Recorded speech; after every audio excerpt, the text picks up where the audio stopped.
Hello, this is Chuck from Above the Basement, Boston Music and Conversation. So this is our last episode of 2020, and we are looking forward to a great year. We wish everyone a happy and safe and healthy new year. Remember that sound? Anyone who grew up in the Boston area in the 70s will remember that little bit of music. It was played on our TV sets while we sat 10 inches away from it and watched Sesame Street or the always hip show Zoom. No, not the Zoom we all use today, but the 1972 Zoom. That iconic music is embedded in my brain, and I am happy to say that it is still being used to this day by GBH, formerly WGBH. Ron and I had the great opportunity to speak with GBH President and CEO Jonathan Abbott. We caught up with John during a snow day and chatted about our memories of the early days, their current goals and projects, including their early transformation to digital platforms, their excellent Front Row Boston program, and all that they do to promote the arts and culture in Boston. So here is that conversation with CEO and President of GBH, Jonathan Abbott, recorded virtually in Boston, Massachusetts. Where are you right now? Yeah, you're at home, I assume, but where are you? Yeah, I am in my daughter's bedroom. We are empty nesters, so I've absconded with her place of growing up, and it turned into my office for purposes. Oh, very nice. Very nice. Yeah. That's one of the benefits of an empty nester. My task after this is to figure out how to climb every mountain and walk the dog. So, and we have a small dog. So, I've had to promise my wife I'm not going to lose him. Yeah, when we first got our dog, who actually was from Puerto Rico of all places, she was a rescue dog about 6 years ago, and we never seen snow, of course, and so we would shovel these little conduits around the house so that the dog could actually get around. She's so small; she's 18 pounds. Mine's smaller than that. I know. Havanese. So he's a good one, but I will be carrying him. We're hoping that if I can get him to the street, he won't have much to sniff, but he'll at least have only snow up to his knees. It looks like there's at least a foot out here. Jeez. Oh yeah. And it's coming, so it's coming. Yeah, well, that's okay. It's the time for it. Well, John, thank you for joining us. Really appreciate it. I know it's insane time for everybody. How have you been doing yourself during this time of COVID? Well, we've all, just coping, and families for the most part healthy. Obviously, wrestling with older, elderly relatives and their care, which I think is one of the public health issues we'll all be struggling with when this thing's passed. But otherwise, yeah, doing okay. And at GBH, we've been, everyone really kind of rose to the occasion and figured out new ways of getting work done. So we've been able to keep a lot of the projects that were on the boards, we kept them going, and actually have done a lot of novel stuff because technology, pushed us in some fun ways. You seem to have, when you became CEO of GBH in, was it 2007? Yes. Only 2 years later, you went fully digital. Is that correct? Yeah. We've digital, in the broadcast media has been a series of intervals or iterations. I first came to Boston when we were anticipating the full digital television transition. And we're mapping that. And in that case, that allowed us to go from 2 television channels to 6 and to launch things like the World Channel and the Create Channel, and really expand the range and body of work we could showcase and give people access to. And pertinent to today's conversation, the makers, the filmmakers and the creators, and the stories that we could, we had a wider, I use the retail metaphor. We had, we didn't have a 5,000 square foot store. We had a 20,000 square foot store. So we had more television channels, but that was really the first step into recognizing that there would be an abundance of delivery capacity. And then ultimately over time, these new platforms that became, powerfully on demand and social. So that those first steps at figuring out what more we could do then led to, okay, where do we do it? Who do we do it with? And how can it expand, our palette, our menu, and the people we're working with? I can't compare it to just because of my lack of knowledge, I can't compare it to other stations. But do you find that your preparation and your moving to digital so early in the game, and that's such a long time ago, do you find yourself in a really good prepared place once COVID hit? Well, that's a great question. I think we had the right frame of mind. The orientations of the possibilities of digital. I think we'd learned through a lot of experimentation and piloting how to be on those platforms, what needed to be different, how our audience is using those platforms in a different way, a different grammar. There's a phrase, the native grammar to a platform. So it allowed us to hopefully not be stuck in a frame of mind about what to do and how to do it when we were in new places and distributing new content. So, there's been a generation of really remarkably talented GBH people who've had at projects like, Front Row Boston, or like some of the other work we've done, launching things on Twitch, doing a lot on YouTube and Facebook. And I think we had the right frame of mind that hopefully kept us leaning, running a little bit, leaning forward. The other thing was that in 2007, when I took over, we just completed a big campaign for our relocation in Brighton, right on Market Street. And it's pertinent because when we made that transition, we were moving from an old facility that, we would have literally had to kind of tear open from the inside and rewire for fiber and for broadband. So over that window of time from 2006-07, before we moved in the fall of 2007, we knew we were headed to a fully digital world. And so the facility was built fully fibered, and included a concept for the studios, including our Fraser Performance Studio, that, I'm really pleased. It was a bit of a gamble at the time trying to figure out, given the investment, can we imagine using the studio actively, energetically, vividly enough to build such a beautiful studio? And, you guys know, in New York, a lot of the beautiful recording spots, these great, beautiful spaces, because of real estate in New York, a lot of the classic, beautiful sounding rooms are gone. The historic rooms. And so I think we ended up building a very special space that we've actually, over these 13 years, used more.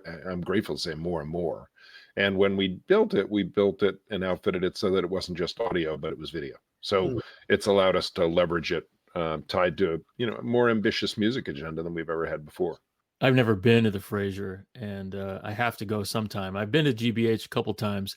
One, when we were with Jared Bowen, we interviewed him a couple years ago. Had a great experience and a great tour of the digs. I also had the privilege to talk with Emily Rooney a few years ago at 2013, around the time of the Boston bombing.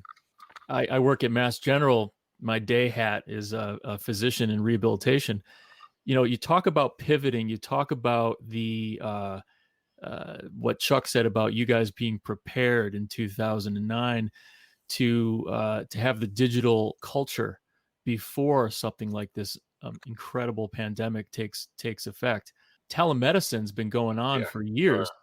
So you could do an appointment with somebody, right? You'd have everything from a dermatologist to, a cardiologist. But it was a little, should we be doing this? But it was more like against the grain. And now the things you learn, and I would imagine the things you learn in music and the things you learn in news and production and your storytelling, there's things that we've learned as a culture that we're not going to go fully digital in the future. We're going to get back together. But what have we learned? And that's my question to you, is what have you learned in this space that you would imagine you'll be balancing that with in person? What at GBH has been like the most special, I guess, that you can comment on? Well, it's interesting. You mentioned telemedicine. I've talked to a bunch of our the folks we collaborate with and some of our news coverage, looking at what's going to happen with the acceleration of medical services delivery. And there's that phrase that folks are starting to use, saying many industries, because of their need to embrace digital because of COVID, have accelerated this transition that might have taken 5 years in 5 months. Right. So a lot of there's a lot of the discussion I'm seeing says, like, we are basically in 2025, but we're in 2020. Right. So Right. for us, I Yeah, think it's a great point. there's something very powerful and liberating about the opportunity where audiences, consumers, are more comfortable, a wider swath of them, putting their arms around digital devices and digital delivery, right? Everybody's Sure. getting more comfortable with, oh, that's how I'll access that, or that link that a friend told me about to that band, or that reporting, that ability to interconnect content. It's an on-demand environment, right? So it used to be, the way I joke with the staff about it is, it's a different world for GBH when my worry isn't, okay, Tuesday night at 10, I've got a new Frontline coming up. How do I get an audience to Tuesday night at 10 when I'm Right. going against, let's be honest, The Bachelor, The Voice, what's the one, America's Secret Singer, Right. I mean, I always tease, our staff and our board. I said, we're proud of what we do, but gosh, man, if you have one point in time where you're fighting to basically create a moment where people say, I'll choose that, that's a different world than a world that says create something great. And in people's busy lives, if they can't get you to a Tuesday at 10, they're going to get you Wednesday or Thursday. You're right. Friday. It's a convenience. It's what, not when. Yeah. And the cool thing is, very often they're coming because a friend told them, hey, this is worth watching. And I think that's going to be actually even more powerful going forward, because there's this fire hose of content and choices, right?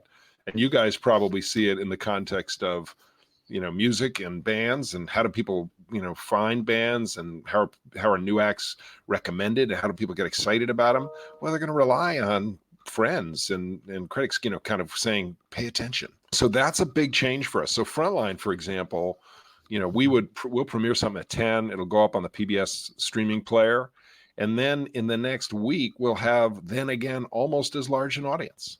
Right. And the other thing that is really powerful is that we all have to recognize is that there's not only the convenience, like you said, Ronnie, but also it is a younger and more diverse audience that is comfortable and active on these platforms. So in effect, it's not just reaching more people. It's actually it's going where the audience is, and actually having the ability to introduce Frontline or Nova or Front Row Boston or Open Studio or Greater Boston to a whole new audience, because you are where they are. Many folks, they're just not watching, they're just not going to choose to schedule their lives around linear television anymore. You talked about the different audiences that you're trying to reach, and on top of COVID, we're living in a time where social justice is really on the front lines, and something that people talk about all the time. It's really the general conversation now. Not being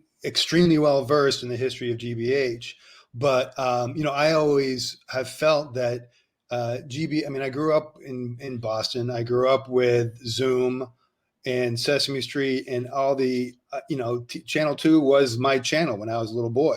Now growing up with Zoom means a different thing, by the way. That's true. That is true. That's our kids. Yeah. We had the albums. We wrote into Zoom, and they sent a postcard back. It was a huge part of my growing up culture.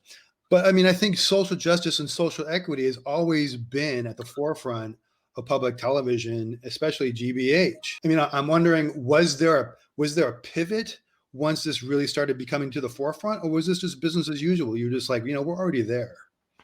Well, I think honestly, everyone recognized that there's tremendous work we all have to do across the country and in all of our communities. And I think every organization has wrestled with being persistent, resilient, and attentive to the issues of social justice, addressing structural racism, and both within organizations and in the work we do and how we do it. GBH, was not an exception. You are right, Chuck, that it's kind of in our mission, it's in our mandate to be a big tent, to be about voice and about inclusion and sharing, and giving everyone a chance to understand and have an experience with diverse perspectives, to take a journey. Often, I grew up in New York and watched Channel 13 and listened to public radio in New York. And a lot of the wider my worldview, when I can think about the places where my worldview got wider, it was thanks to stuff I was doing through public media. My parents had it on all the time, and and it was also, listening to public radio and listening to different music on public radio than was found on commercial radio. So that's always been in our mandate. But the challenge is, working really, really hard to figure out what barriers there are to widening our topic, making sure we've got an attitude around inclusion and representation and empowerment in not only the audience we're serving, but also, in our workforce and the creators we're working with. I think this last year has been an opportunity to kind of really focus on where are we building these relationships, these bridges, and how can our work be more representative, and how can we want everyone to see themselves in our work and to feel that they have agency and voice through our work. Well, and I think when you mention the younger crowd and the culture of convenience and the devices, that really does Venn diagram with a diverse community. We can't rely, of course, on the dial on the car, just the radio. It's ubiquitous. It's everywhere now. I think from a above the basement perspective with music and the arts in Boston, when I reflect personally on this podcast, is we've always tried to be inclusive of gender and color and experience and genre, because I think that we want to show the whole landscape of Boston music, which cannot, it's not just one way, of course.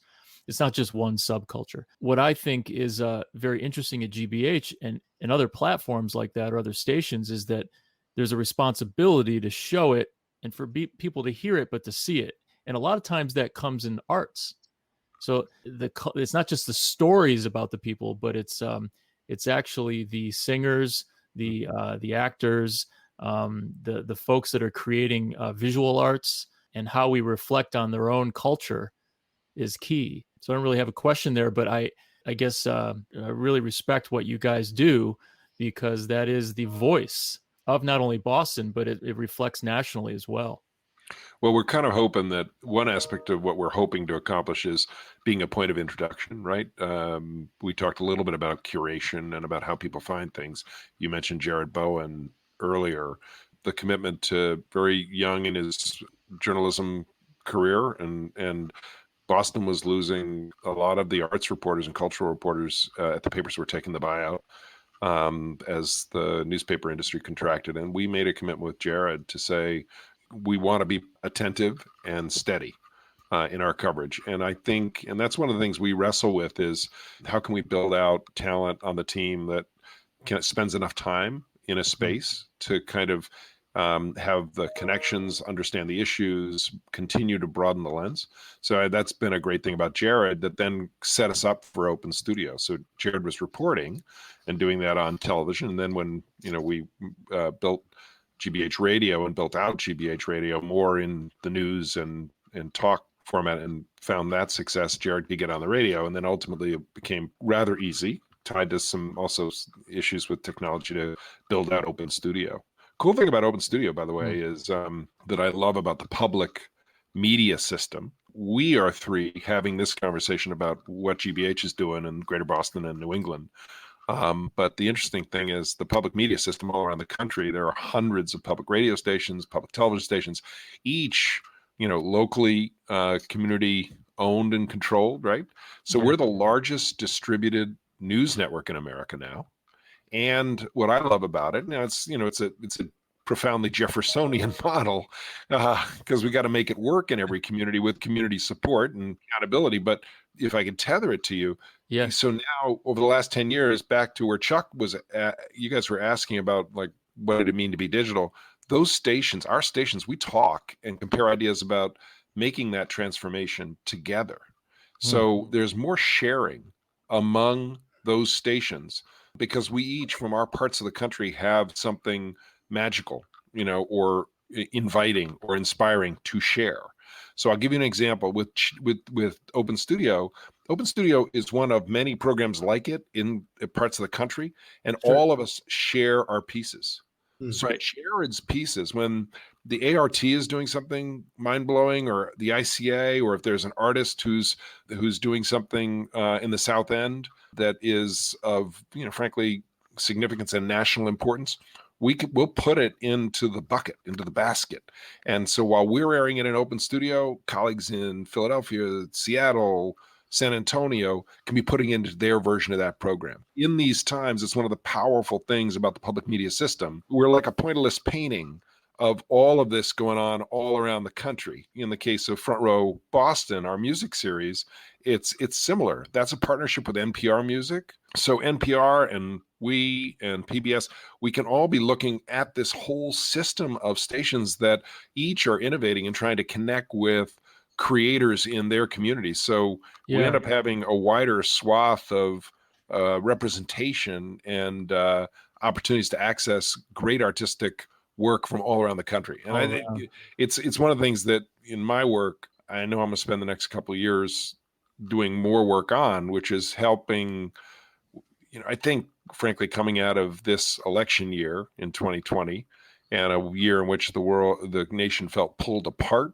I see if we're going to hold this country together, a democracy together with strong, resilient communities, I am hopeful that our vision for what public media can continue to be builds on that fact that we're present in all these communities with boards, with staffs, and with public support that at least gives us the right platform to work from to work together.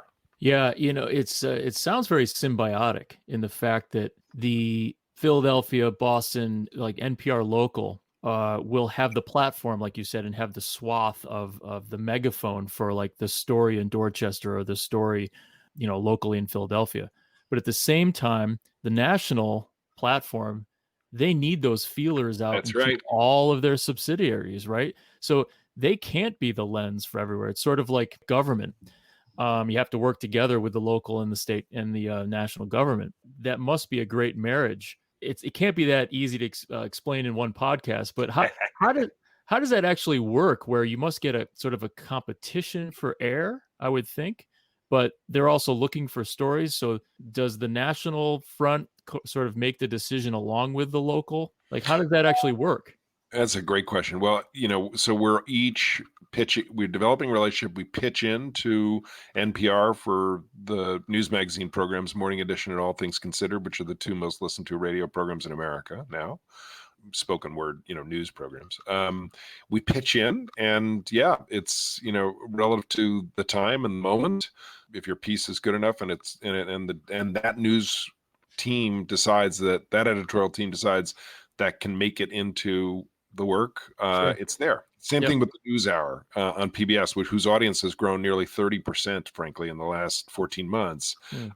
More work with submissions coming from different newsrooms all around the country. So there's that. And, frankly, my own vision for this is, once we build the muscle where we're pitching and sharing the possibility of stories with NPR or the PBS NewsHour, in a way, I think what will happen in the next 2 years, I'd predict, is there will be a repository where, in a way, it's like a neural network. We're going to be pitching each other. So I'll give you an interesting example. When Mitt Romney ran for Senate in Utah, so the Utah public media organizations, right, they're taking a lot of interest in that Senate race. And they're basically pitching, they may pitch NPR or PBS NewsHour, but what organization that they share the world with were they equally interested in talking to? GBH. Boston. Right. Yeah, Boston, right? Because we had the bead on what Romney had done in Massachusetts. So maybe more. There's exactly, maybe more. So maybe they get pieces on with NPR, but no, we connected our newsrooms back then because we knew Massachusetts audiences were fascinated with what former Governor Romney was doing running for Senate, having replanted in Utah, right? A lot more persistent interest there. So actually, you're right, there are two rhythms there. There's the what warrants national, and yet what if two communities connect, is there even more that there might be an appetite for if they bonded together? We did the same thing, by the way, with the Iowa caucuses, last two quadrennial cycles. We have a direct relationship with our friends at Iowa Public Radio and their newsroom, because we said, great, we know we're going to be getting some of your work through NPR, but we'd love to just connect with you directly. And can we get on the phone with two of your, instead of us sending a reporter to Iowa, you've got folks who are there. and they know all the issues. You got much more experienced reporters. So can 2 or 3 of them be willing to do phoners with us? That's the power of, and I hope it's a rationale for a stronger part of how we're going to save journalism in the country, it's going to be a different ecology, but the more reach and value can be created by interconnecting these newsrooms, the better. We're a music podcast, and so I want to shift a little bit. Looking at the history of GBH, the first broadcast that you ever did was of the Boston Symphony Orchestra. Yeah. And not only that, I mean, some real historical moments in music history happened in GBH. The day after Dr. Martin Luther King was killed, you recorded the James Brown concert at the Boston Garden.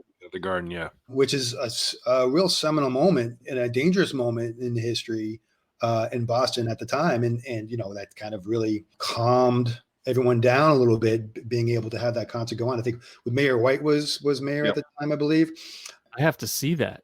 The James Brown concert after that. Sorry, keep going. Yeah. Yeah. I mean, it's an amazing story. So, GBH has been there for a lot of that. And not only that, and this is kind of a little aside, Gershon Kingsley. Do you know who Gershon Kingsley is? Does that ring a bell to you, John?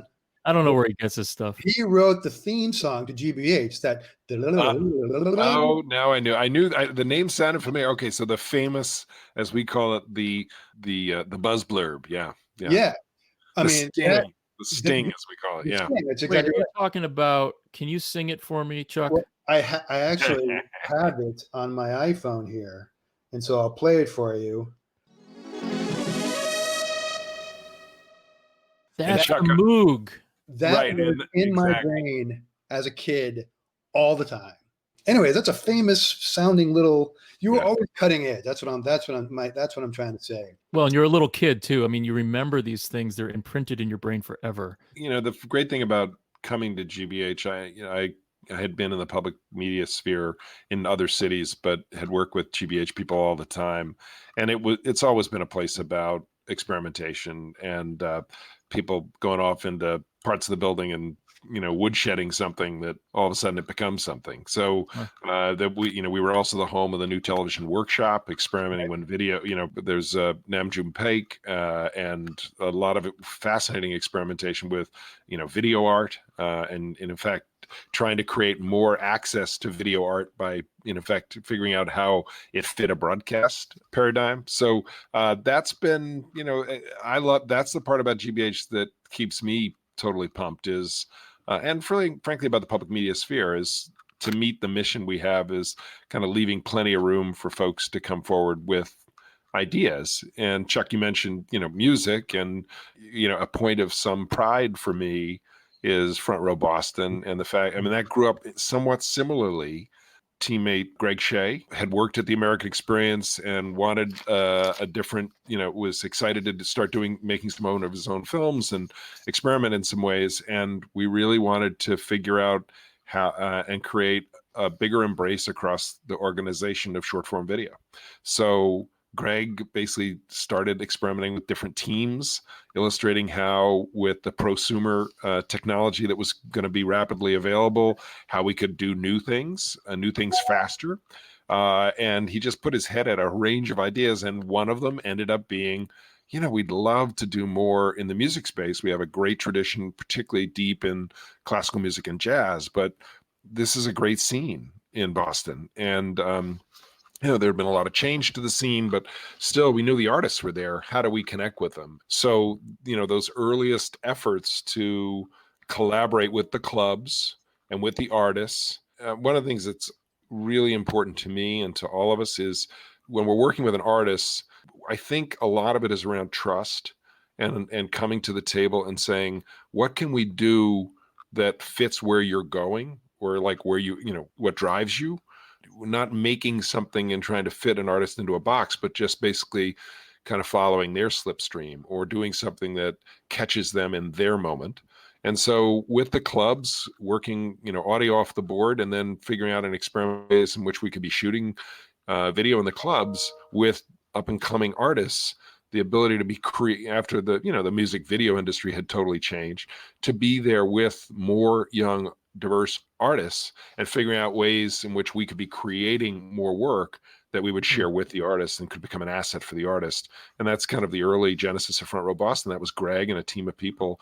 And we just said, yeah, if you can figure out new ways of, can you get in the club? Can the lighting be right? What do you, what would it take to make that happen? And then all of a sudden, we got relationships with this generation of artists that otherwise GBH wouldn't have had a relationship with. So and a body of archival work that I hope is important to those artists in documenting their careers, but also, as we back to that earlier subject, maybe helping them in putting it out there on these digital platforms and socially so they can connect with new audiences. That's the thing. I've been a fan of Austin City Limits forever. And, I actually just saw Ron's going to kill me. I always say this. I saw a great documentary on Austin City Limits about the very beginnings of it and how, they've been around since, I don't know, what was it, the 60s, maybe late 60s, early 70s. And, I was thinking, why doesn't Boston have something like this? There's no reason why we shouldn't. We have the largest music school in the world that's now part with New England Conservatory. A lot of the colleges around here have their own music departments. This should be a music hub, and there's no reason why we shouldn't have that. And combined with Harvard now too. That's right. And I love what Greg has done. And I know I've been talking to Chris Raddy is a friend of mine. Yep. And Stacey Buchanan's a producer there. And what they've been doing with Fraser. A lot of the artists you've had play there, we've already had on as guests, and they're not national names. They're local people who have a following, who are just really good, and they're building their base. And it's not about getting the most famous people on. It's about getting the local artists who are Boston based and, either just starting out or just so freaking talented that we got to get people to see them. So I love that. I love the embracing of Boston musicians, but the national face of Boston music through Front Row Boston, I think is so needed in Boston. And I'm so appreciative when Front Row went over to GBH, because I just thought that would be so great for them. Yeah, no, you mentioned Stacey and Chris, and the other thing is, a blessing for us. Partly, because you talk to the artists, a lot of it's grounded in confidence and trust. Yeah. So another kind of really super member of the team is a guy, Antonio Oliart Ross. So a lot of what we do with GBH Music, Antonio is probably one of the best audio engineers in the country, if not the world. He won 2 Grammys last year. He's nominated for I think a couple this year. Oh, wow. And so I've watched it. We recently did some beautiful things with Yoyo Ma has come in after COVID started, and really we have a long-standing relationship with Yoyo where he can basically just call up and say, I got an idea, let's do something. After he did Songs of Joy and Peace, which is one of my favorite things he did, which was this kind of pan-holiday thing with a range of artists, I tried to get him to think if we could do video of it. He said, no, I'm working on this new thing. Do you know what a goat rodeo is? And I said, no. And he educated me what a goat rodeo is and what he was going to do with Chris Thiele and Edgar Meyer and Stuart Duncan. Oh, that was so and good. I am, I'm really proud that, Yoyo trusted us enough that, and I think they're getting ready with a new release. But on that release, at the time, given their touring schedules, those guys could only perform, I think they only performed 9 times, 2 of which were at the House of Blues, which we recorded. And I'm so proud. I mean, this is like a super group conceived by all 4, super quartet. And we have this great show, the Goat Rodeo sessions that we were able to do. But I'm going to mention that because Yoyo, and then recently, last weekend, we had Maniacs in with Yoyo because they wanted to perform something to celebrate the 30 years of their collaboration. And we did this with them, 3 different concerts in Fraser. But sometimes I've watched it. The artists come in and, when they think about getting it done with us, when they know that Antonio is at the board, they're like, okay, we're in good shape. Because an artist is always thinking, who's the team? If it's video, will the lighting be right? Is the piano, is it going to be there? Is it going to be in tune? And then who's behind the board? And so we've got I'm really with the stuff that Stacey and Greg and Chris have done and that Antonio have done, the more we do it, the more, the prouder I am because you feel more confident that you can kind of be with any artist and really put your heart out there and say, we'd love to do something with you and have them trust. We got a body of work that hopefully they'll trust. Uh-oh. You there? You're frozen. There he is. Yeah, sorry. That's okay. I got like 4 people in the house using broadband, so That's okay. I I'm know. surprised we had gone this far without any kind of explosion. I know. My seventh grader and my sophomore are all on their Zoom school right now, and I can't even believe this works. yeah. They have a snow day, and they're not a snow day with quotes, and they're not happy because they're on till 2:30. You were talking about Yo-Yo Ma, and I was just mentioning to Ron. I feel like I've seen more of Yo-Yo Ma lately than I ever have. He just seems to be everywhere right now. And I know, Ron, if you want to talk about this, I know he's been very involved with Boston Hope and the GBH and the MGH. He did a performance apparently back in May in recognition of the people we've lost to COVID. That's going to be airing again. Ron, you want to just quickly tell well, I mean, you know, I can picture those conversations because I've had the pleasure of meeting him as well. And he, as you know, has been a music and healing ambassador or healer for decades. And so his work with Silk Road and then what he's done in hospitals before really is getting back to the theme of some of this conversation is that it's like GBH going digital in 2009 before the pandemic. I mean, this was Yo-Yo in his DNA before the pandemic hit. I was actually involved at Boston Hope, which is the field hospital at the convention center. And I worked with a team of other docs and nurses and everyone from the state and city and Partners Healthcare. And actually, Jared did a piece that I can send you. You can probably find. It's on GBH.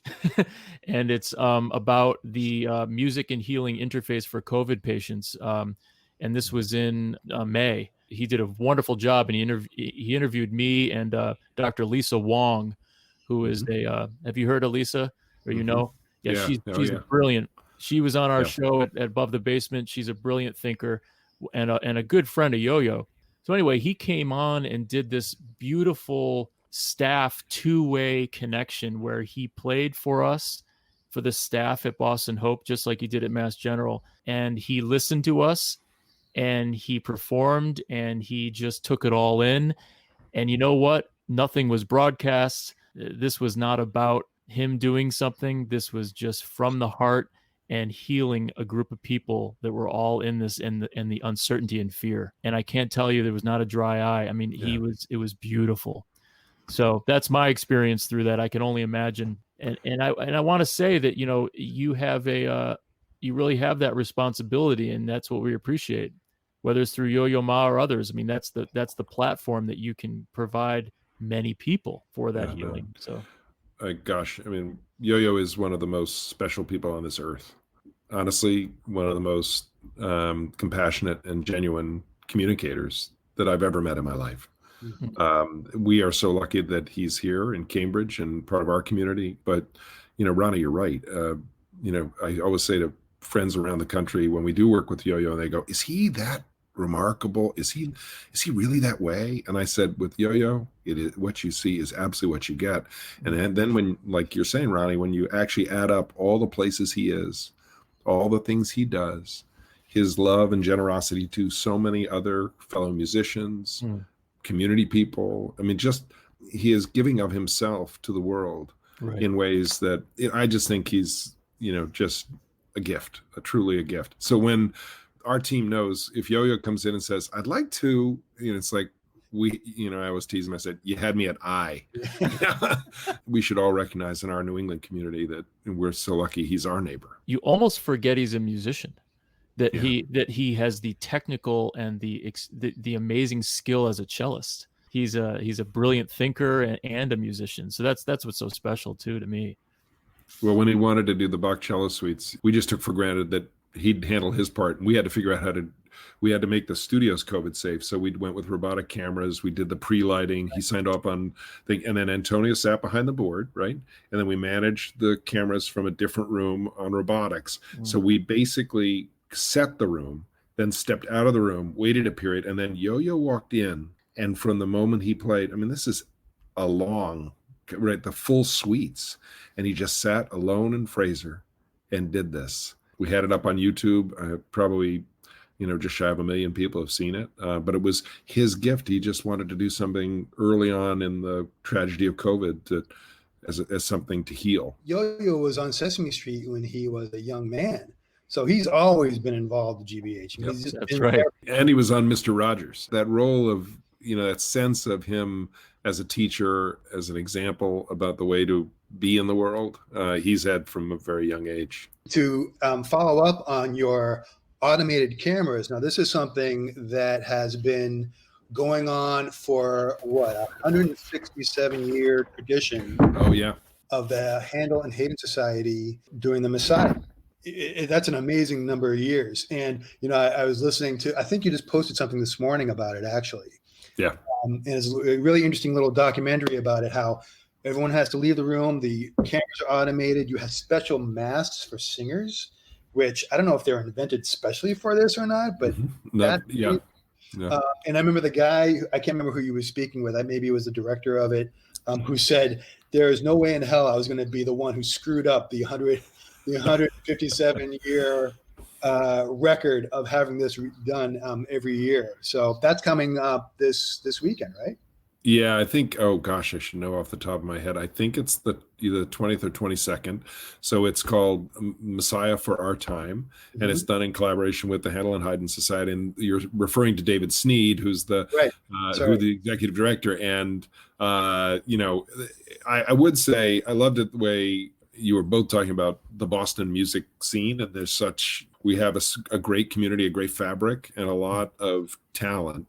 And one of the things that I think is going to be important for public media going forward is really being present and working at the relationships, right? Opening the door for these relationships that can be there constantly, so that when a need arises or an opportunity arises, somebody just picks up the phone and calls. Mm-hmm. So in this case, we've worked with Handel and Haydn for many, many years. And David calls and says, we got a situation, longest running music performance in American history. And of course, we all faced the circumstance of the Boston Marathon being canceled this year. How could we not figure out a way to solve this? Because Handel and Haydn, this is, you're right, Chuck, history. It's another, hats off to our team. They love the challenge of saying, how do we help Handel and Haydn? And it's all about a relationship. We treasure our relationships with all the arts organizations and artists in Boston. And we're always trying to figure out, we did something special with Boston Baroque. Here's a violinist. It's a great clip. It's a great performance. This extraordinary violinist playing in a mask. And there's something really compelling about watching violinists master a piece, but having to do it with a mask on. Right. But there's a great piece in the Globe, I think, today on it that's accessible on the Messiah for Our Time. And yeah, we had to think through having the chorus, with social distance.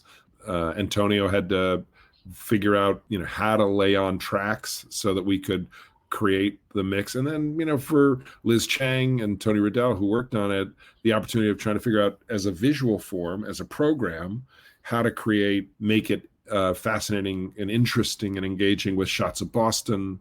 It's a very reflective, it's a beautiful program. And we've got Handel and Haydn. So, and in the holiday season, the ability to make that gift to Boston and to New England, we're really, really proud that they would come to us and that we could help them continue the tradition. It's needed.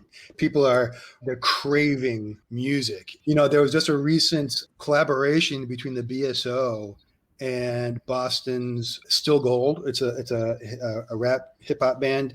They did a collaboration of a song that Still Gold wrote with the BSO, and it was absolutely fantastic. And, one of the things I noticed when looking at all the upcoming and past music performances that you've recorded, either at the Fraser or outdoors, is that it's a total mix. You've had such a diverse group of musicians. I just love what you're doing there. Well, it was nice the opportunity with Front Row Boston was to create a production format and a pathway, right? A groove, so that once we had the platform and the production framework and the model, you're right, Chuck, then it opens up the possibilities of looking at artists and repertoire and making sure that we've got a really wide lens. And so it wasn't genre specific. It wasn't format specific, to where we started when you talked about that digital transformation. It was like, let's say it's platform specific, or it was framework specific. And what Greg and Chris and the others have done is build the house. And now anybody can come over to the house. We can have a picnic with anybody. And with COVID, we couldn't get in the house into Fraser. But so, as you mentioned, a couple of the acts were shot in our, we taped it in the parking lot. So we did not give up, but the principles and the framework were there. So I think we built the right structure. And now, as we think about our world and a world of inclusion and a world where we really, and I think, you and Ronnie spent a lot of time talking with different people about this. I think the great thing about this next generation, what's going on in the music industry, is we got a younger generation of people who are not trapped in genre, trapped in what the music industry wants to kind of, groove them into, getting fixated on. But instead, you've got artists collaborating, you've got cross-genre work, really kind of this open influence that's going on.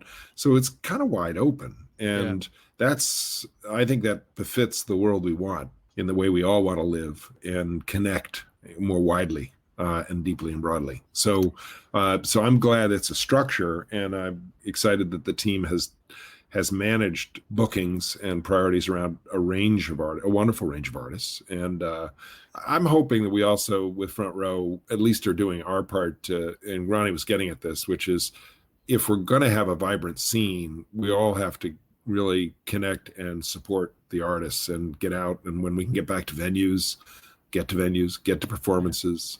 The vibrancy is the connection with the work. And I'm hoping we create some visibility for the artist, so that somebody says, oh, somebody's playing, at this club. I heard her, or heard him, or them. You guys are the glue. Yeah. And so why not? If we spur that interest and somebody goes, that's a lot of what GBH is at its core, is if it's about revelation, if it's about an experience that says, whoa, oh, aha, I'm more curious about that part of the world than I was before. And now I can do something about it. Our definition of being a part of needs to be bigger, deeper, wider, and we got to support venues and places where people come together. And to something we said earlier about, this moment around equity and about inclusion, we just have to keep working at making sure that, our reach and our scope and our invitation is a wide one. We really want to make sure people trust and see themselves in what we do. In addition to seeing parts of the world that, things about the world that they hadn't known, because of the way each of us lives, within some kind of box. That's why we're grateful when we can do things like that. Well, John, you've been more than generous with your time. I really appreciate you talking to you. One last question. 2020 is thankfully almost behind us. What are you looking forward to in the new year? Well, we've got a lot of work that's going to premiere next year that we're able to keep going. Personally, I am looking forward to getting back and being with people. Yes. And it's been amazing that Zoom lets people stay connected and creating, but there's nothing, for me personally, there's nothing that replaces the ability to be with the people that I support and encourage and create with. So I'm really looking forward to the vaccine and some progress in getting people connected again and navigating, hopefully by mid-year or so, getting back to what we think normal will be going forward. For our palette, history, science, frontline and public affairs, music, I think we're going to have a robust 2021. We'll see. There's a lot of stuff to get excited about. But I don't know, probably like you guys, I miss being with people. I'm going to take in part from this year, not taking that for granted. We look forward to meeting you in person someday. Yeah. No, I'd love it. No, interesting, Ronnie, that we haven't had you to Fraser, so let's make a promise. It would be fun, know about you both and what you've done through the podcast. So it'd be an honor to have you guys in to Fraser, and love to have you meet some other members of the team beyond those that but like Antonio. And but let's find a chance to get you into Fraser. It's a beautiful space. We're really proud of it, and grateful when musicians walk in and go, oh, what can I do here? So I'd love to have you guys have that experience. Yeah. 2021, we're there. But no, thanks for the privilege of being with you guys. Nice way to finish up the year, and I'm grateful for the chance to talk about GBH and the team there. I'm so proud of them. We would like to thank John for sitting with us and for all the great work he does at GBH. We would also like to thank Aaron Callanan for helping set this up, and of course all the great folks at GBH for their dedication to the city of Boston. To watch, listen, and read more, go to gbh.org. Go to abovethebasement.com where you can sign up for our newsletter, listen and subscribe to our podcast, like our Facebook page, follow us on Twitter, and look for all the nice pictures we post on Instagram. We are everywhere. From all of us at Above the Basement, thank you for listening. Tell your friends. Wear a mask, for God's sakes. And remember, Boston music, like its history, is unique.